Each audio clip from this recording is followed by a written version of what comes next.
É impressionante como algumas pessoas simplesmente se recusam a reconhecer certas verdades muito claras e óbvias que você não precisa ser um cientista de foguetes para entender.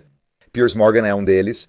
Na maioria das vezes, se eu tivesse que adivinhar, é por causa do desejo dele de continuar se promovendo, sabe? E promover o canal dele, e por isso tenta encontrar um equilíbrio para que consiga fazer com que as pessoas continuem ouvindo ele, sabendo que as massas não estão do lado de Israel, e isso não seria muito bom para o canal dele. Não falo isso com cinismo, mas porque é da natureza humana, e é o que vejo acontecer ao observá-lo. Tem algumas coisas bem básicas. Ele continua falando sobre como os habitantes de Gaza são inocentes e são vítimas do Hamas. E isso é totalmente falso.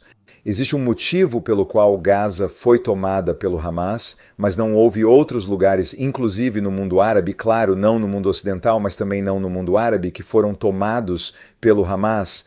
E vou traçar um paralelo interessante com Londres, de onde ele é. Londres está, na verdade, sendo tomada aos poucos. Não acho que Londres será tomada como Gaza, pois em algum momento até os ingleses vão perceber o que permitiram em seu país, que está dominando tudo, certo? Mas em Gaza isso não aconteceu, e o motivo pelo qual não aconteceu é porque todos que vivem em Gaza foram doutrinados. Agora, não vou dizer que todos, 100% deles aceitaram a doutrinação. A maioria com certeza não aceitou. E vou mostrar alguns vídeos futuros para demonstrar isso de conversas inocentes com habitantes de Gaza sobre o que eles acreditam que deveria estar acontecendo na região com Israel e com Gaza. E eles indicam claramente que o que eles querem que aconteça é que os judeus tenham que sair. É nisso que eles acreditam. Por isso todos comemoraram assim. Aqui está outra conversa interessante com Douglas Murray. E, em segundo lugar, estamos começando a ver protestos contra o Hamas em Gaza. Pessoas estão sendo executadas por participarem desses protestos, mas estamos vendo algumas manifestações, o que me sugere que há um crescente número de pessoas em Gaza que não concordam com a doutrina do Hamas. Você pode ver como tem sido ruim para o povo palestino, para Gaza, e que eles não têm nada a ver com isso. Então, agora você viu como isso explodiu. Você reformularia o que disse ali? Você poderia esclarecer isso? Eu não tinha visto que isso tinha repercutido. Fico feliz em esclarecer. Não, eu nunca disse que não há civis inocentes em Gaza. Sim, considero as crianças civis inocentes. Bem, o ponto que eu levantei foi que há muito que devemos aprender fora desse conflito sobre o que significa quando você vê os eventos do dia 7 de pessoas de reféns israelenses sendo levados para Gaza e sendo recebidos por multidões comemorando. Eu diria que se um grupo de terroristas... Aqui vai trazer a analogia perfeita. Se isso acontecesse em um país ocidental, qual seria a reação dos civis? Essa é uma ótima maneira de comparar, apenas para contrastar e mostrar a diferença entre os civis em Gaza e os civis em um país ocidental. Entraram no centro de Londres com um caminhão cheio de jovens mulheres, cujos tendões eles haviam cortado, que eles haviam estuprado, e as desfilaram por Londres. Gostaria de pensar que os londrinos seriam decentes o bastante para impedi-los e, ao menos, não aplaudir o grande desfile do estupro. Mas não foi isso que ocorreu em Gaza. Você também pode voltar ainda mais no tempo e citar todos os... história e a animosidade entre os lados.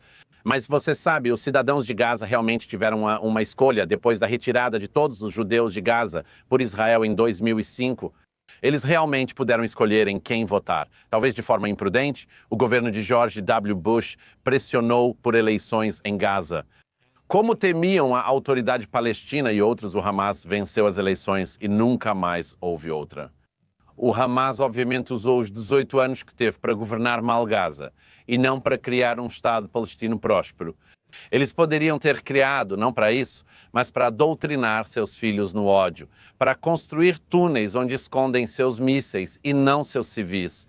Um membro do Hamas foi entrevistado há alguns meses por um jornalista árabe da Al Arabiya. Você precisa ouvir isso, o que esse membro do Hamas diz. Eles são tão descaradamente claros sobre quem são e sobre o que defendem. Disse, por que vocês não permitem que os civis de Gaza se abriguem na rede de túneis que vocês têm por toda Gaza? Ele afirmou, não, os túneis não são para civis, mas para nossos combatentes, terroristas e foguetes. Bem, veja, isso sem dúvida torna o local incrivelmente difícil de operar militarmente. Extremamente difícil. Era o plano do Hamas. E eu acho que a mídia ocidental, os observadores ocidentais e outros pelo menos precisam reconhecer isso. O Hamas cometeu essa atrocidade, começou essa guerra e sabia que de qualquer forma que Israel respondesse, civis inocentes seriam prejudicados. Haveria prédios, incluindo hospitais e outros, que seriam danificados porque o Hamas, adivinha só, não segue nenhuma das regras da guerra. Israel e as forças de defesa de Israel, como os exércitos britânico e americano, devem seguir as regras da guerra. O Hamas não só não segue essas regras, como na verdade usa essas regras contra seus inimigos. E você sabe disso desde o início do conflito. Eu sei disso. Muitas outras pessoas continuam tristemente ignorantes sobre isso. Mas isso tornou inevitável que houvesse um alto número de vítimas civis. Não acredito que os números divulgados pelo Hamas, repetidos pela mídia ocidental, sejam tão altos. Mas é claro que haverá vítimas civis. E isso é resultado da guerra que o Hamas começou. Esse é exatamente o plano do Hamas, que entende muito bem que civis vão morrer. Eles sabem que essa situação e ética de guerra são muito complexas, porque a única maneira de derrotar o inimigo é com civis sendo mortos. Eles sabem como o Ocidente superficial reagirá a esse dilema ético. E isso é de forma antiética. Eles vão dizer à democracia com quem ela pode falar para parar. Ao invés de dizer que precisamos acabar com esse terror, haverá um preço por isso. Mas esse preço será muito menor do que se permitirmos que o Hamas sobreviva. Porque quantos civis foram mortos ao longo dos anos por causa do Hamas? Outra realidade que Piers Morgan ignora: Gaza não importa. Vá até a autoridade palestina, certo, e a Cisjordânia e veja no que as pessoas nas ruas acreditam lá. Eles também comemoram, todos eles comemoram, certo? Praticamente não há pessoas inocentes lá. Quem no mundo você está tentando enganar? Você está vivendo de olhos vendados? Eles são inocentes. Por quê? Porque ainda não mataram alguém? Precisamos mesmo esperar alguém morrer para agir? Está óbvio, não dá para esperar acontecer primeiro. Outro 7 de outubro, que triste e patético é Piers Morgan.